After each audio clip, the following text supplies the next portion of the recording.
Another day, another unboxing. For this time, i-unbox natin assorted rings and earrings. Ang dami, iba-iba. May mga pa-necklace at bracelet pa yan. Ang kagandahan dito, lahat yan sila pure stainless steel. Non-faded, non-tarnish at hindi nangangalawang. Tulad ng ring na to, napaka-vintage ang design. Minimalist pero napaka-elegante. Pa-eyeglasses pa sila. Naswak naman sa tag-init lalo na ngayon. Gustuhan ko sa eyeglasses nila. May palagayan pa talaga kaya safe na safe ng eyeglasses mo. And the other one, here we go again. Medyo nawindang ako dito, hindi ko rin talaga expected to.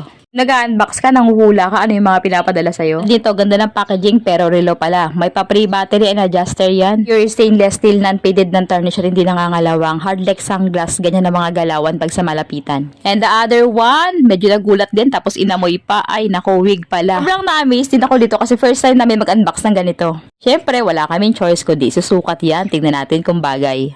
Pero next time, mas maganda sana kung medyo long hair naman, ipadala yung wig. Okay, the other one again.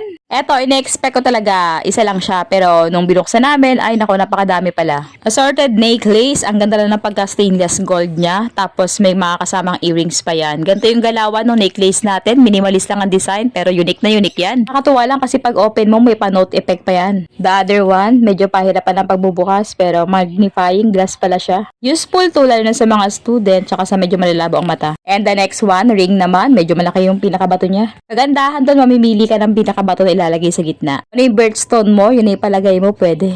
At itong pinakamalupit dyan, assorted earrings yan. Nako, ang lalaki niyan. Pag hindi ka sanay sa earrings, huwag mo nang subukan. Pero napaka-social niyan. Pang-aura talaga, pang-OTTD. Nagustuhan ko dito kasi nga pure stainless na rin siya at hindi makatis sa balat. Skin-friendly talaga at saka pandiinan. Kahit anong suot damit mo, pwedeng-pwede babagay talaga to sa'yo. Lalo na sa mga small face, yung mga maliliit ng mukha, ang gaganda ng mga earrings ng mga malalaki pala. Yung ko lang napagtanto na pag maliit pala yung face mo, mas babagay sa'yo yung mga big earrings. Tapos yung pa-bracelet niyan, ay nako, napakaganda. Mamili ka ng pinaka-birthstone mo.